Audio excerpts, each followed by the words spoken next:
pagi Bapak Ibu sekalian, saya Teresa Josephine, NIM 98, akan menjelaskan mengenai hasil UTS TUPA saya dueling tipologis. Tapak terletak di Kelurahan Kalianyar, tepatnya di Jalan Kalianyar 9, dengan kepadatan penduduk dalam klasifikasi kurang padat.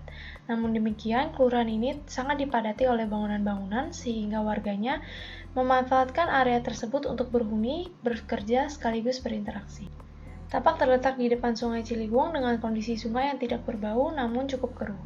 Sirkulasi menuju Tapak dapat dilalui oleh dua akses, yaitu Jalan Kalianyar 9 dan Jalan Jembatan Besi 8. Pada sekitar Tapak, banyak ditemukan fasilitas berupa sekolah dasar dan juga masjid. Untuk rencana detail tata ruangnya sendiri, 80%-nya merupakan zona perumahan. Tahap selanjutnya dilakukan analisis type of dwelling dari tahap yang pertama, yaitu walking in the city. Untuk isu utama yang saya dapatkan adalah penghuni memiliki hubungan tali persaudaraan yang erat dan selalu melakukan kegiatan mengobrol setiap hari bersama warga. Namun sayangnya mereka tidak memiliki area komunal yang memadai kegiatan tersebut. Dari isu tersebut terdapat masalah-masalah yang dapat diambil. Yang pertama adalah interaksi sosial yang tinggi antar tetangga. Yang kedua, kali depan huniannya masih banyak sampah dan keruh. Selanjutnya yang ketiga adalah menjadi pusat bengkel sepeda. Yang keempat adalah lantai satu rumah mereka 90% dijadikan area berdagang bagi mata pencarian penghuninya. Yang kelima adalah terdapat lorong menuju pemukiman bawah tanah, juga lorong-lorong sempit menuju area belakang rumah mereka yang juga berbeda keluarga. Saya melakukan wawancara dengan penghuni, di mana penghuni sudah tinggal 20-30 tahun lamanya, kemudian beranak cucu, dan sama-sama tinggal di lingkungan yang sama. Sumber mata pencarian warganya 90% sebagai pedagang, juga ada yang menjadi pemilik bengkel sepeda sekaligus montir, dan ada beberapa juga yang menjadi pekerja kantoran. Ciri khas dari Tapak adalah pusat bengkel sepeda yang sudah banyak dikenal orang dan banyak didatangi oleh pengunjung. Cara berhuni mereka sangatlah jelas, yaitu berinteraksi sosial yang sangat tinggi, bahkan saat bekerja. Bangunan existing terdiri atas 3 lantai. Yang pertama adalah area bawah tanah yang merupakan rumah warga. Yang kedua adalah lantai 1 yang menjadi rumah warga sekaligus area berdagang, dan lantai 2 yang merupakan area private rumah warga.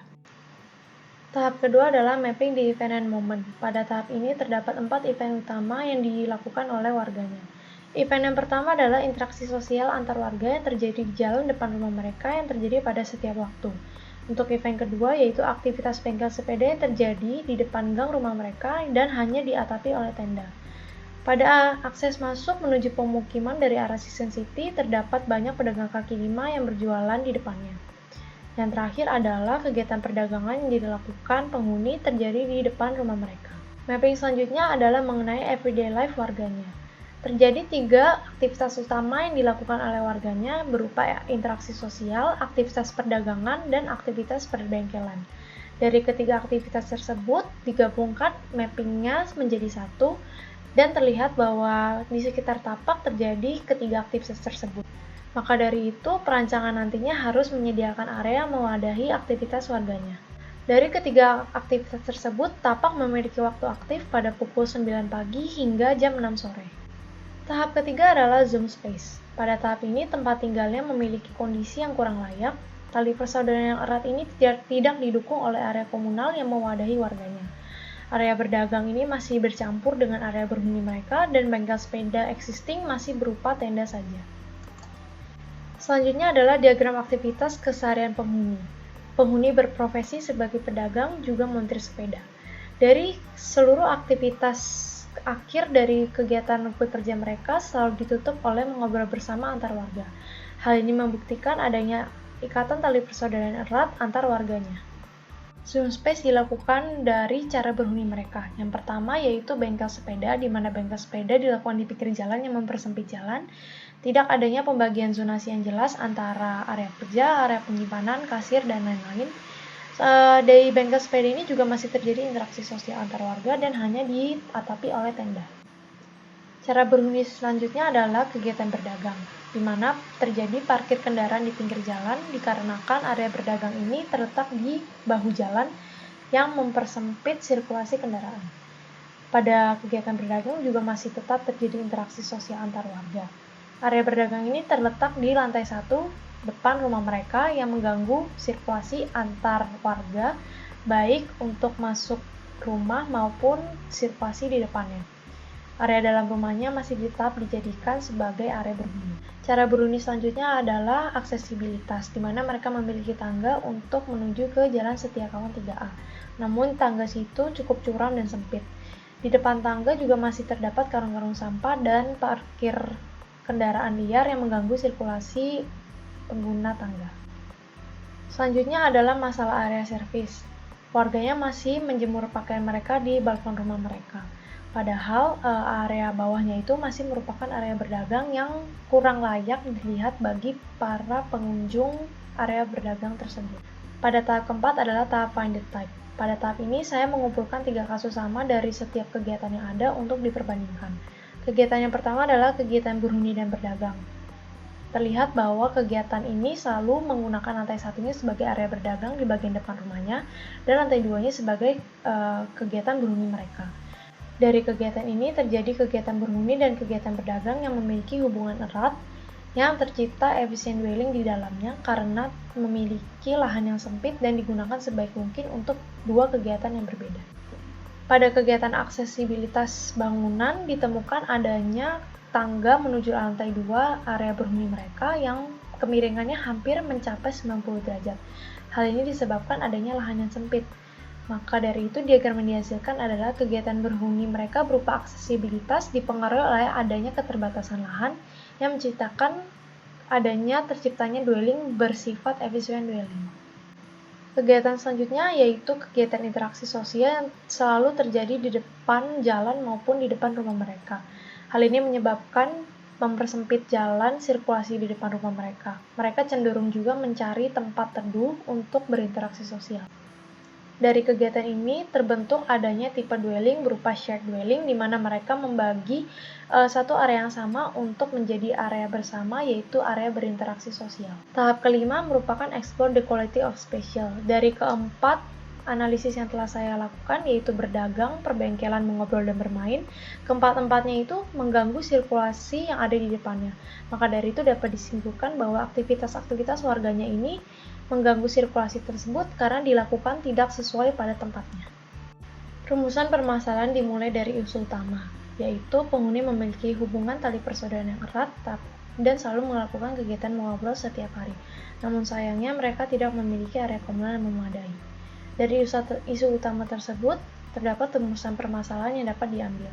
Yang pertama adalah penghuni melakukan interaksi sosial di pinggir jalan yang mengganggu sirkulasi jalan. Penghuni yang berketurunan dan tinggal di tempat yang sama memiliki banyak anak kecil yang juga tidak memiliki area bermain yang memadai mereka. Penghuni menggunakan area kerja juga rumah pribadi sebagai area untuk berinteraksi sosial. Dari adanya rumusan permasalahan tersebut, terdapat ide yang dapat dirangkum. Untuk berhuni adalah perancangan huni yang diberikan pembagian zonasi jelas antara kolektif, publik, dan pribadi.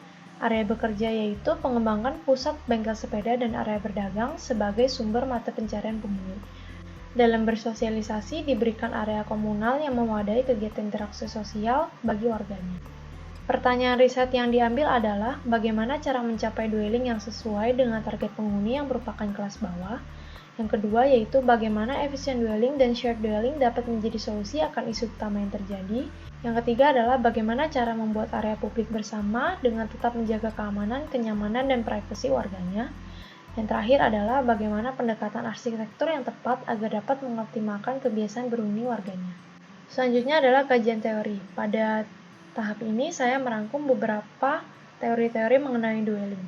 Dwelling sendiri merupakan kegiatan berhuni yang terdiri atas tindakan, keberadaan, dan pengalaman yang terjadi pada tempat huni. Dalam arsitektural sendiri, konsep huni itu bukan hanya tinggal namun harus dapat hidup di dalamnya. Konteks berhuni pada ruang terbagi atas 3. Yang pertama adalah kolektif, di mana terjadi pertukaran faktor kehidupan yang menambah pengalaman hidup warganya. Yang kedua adalah publik, di mana seseorang harus dapat menerima nilai-nilai umum masyarakat. Yang terakhir adalah pribadi, di saat orang sudah mau menjadi dirinya sendiri. Teori berikutnya mengenai efisien dwelling. Pada efisien dwelling ini, untuk mencapai efisiensi yang maksimal, terdapat 5 faktor yang mempengaruhinya. Yang pertama adalah density. Harga tanah yang terus meningkat menjadi faktor penggunaan lahan ini harus seefisien mungkin. Yang kedua adalah modularity. Untuk mencapai efisiensi dengan menggunakan modul, harus menggunakan modul yang besar dengan tingkat adaptasi yang tinggi. Yang ketiga adalah changeability, yaitu ruangan itu harus dibikin secara sefleksibel mungkin untuk dapat menampung 2 aktivitas atau lebih.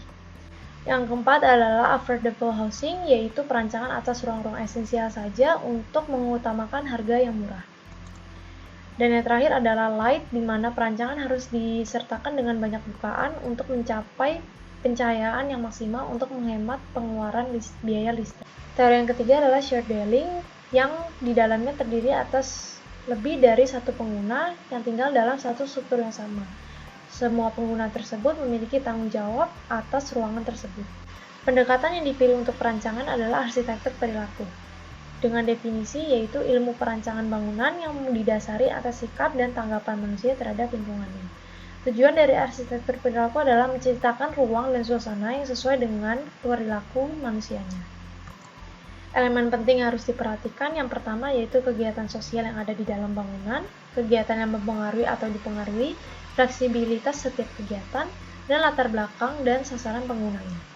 Prinsip desain dari arsitektur perilaku terbagi menjadi 3. Yang pertama yaitu mampu berkomunikasi dengan manusia dan lingkungan. Yang kedua yaitu mampu mewadahi aktivitas penggunanya dengan nyaman. Yang terakhir adalah mampu memenuhi nilai estetika dan komposisi. Perilaku manusia dalam kajian arsitektur, yaitu arsitektur itu mampu membentuk perilaku manusia yang memiliki hubungan satu arah. Namun demikian, perilaku manusia juga dapat membentuk arsitektur yang memiliki hubungan dua arah. Usulan program berdasarkan kebutuhan dan prinsip arsitektur perilaku yang pertama adalah berhuni. Perancangan hunian hanya menyediakan ruang-ruang esensial guna menyesuaikan kondisi ekonomi penghuninya. Perancangan hunian juga disediakan cukup banyak bukaan untuk menghemat listrik. Perancangan hunian dilakukan pembagian zonasi yang jelas untuk menjaga privasi keluarga, dan perancangan hunian disediakan area bekerja sebagai mata pencarian warganya.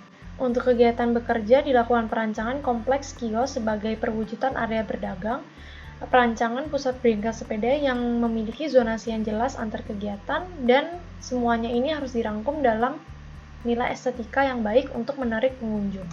Untuk kegiatan bersosialisasi akan dirancang area publik bersama yang dapat memenuhi kegiatan mengobrol warganya, yaitu dengan meletakkan kursi-kursi dan memenuhi kegiatan bermain warga anak kecilnya dengan perancangan area komunal yang kids friendly. Dari keempat program yang diusulkan, terjadi hubungan disprogramming dan transprogramming. Disprogramming terjadi antara hunian dan area publik komunal, serta pusat bengkel sepeda dan kompleks kios dagang. Untuk hubungan transprogramming terjadi antar hunian area publik komunal yang bertolak belakang dengan pusat bengkel sepeda dan kompleks kios dagang. Dari seluruh analisis yang telah dikembangkan, disimpulkan akan diambil tema perancangan berupa co-living. Co-living berarti terdapat sekelompok orang yang tinggal bersama dengan adanya satu atau lebih fasilitas yang digunakan bersama. Fasilitas tersebut adalah area publik komunal. Perancangan ini akan dilengkapi dengan pendekatan arsitektur perilaku agar dapat mewadahi kebutuhan penghuninya secara tepat sasaran. Demikian presentasi proposal saya. Terima kasih.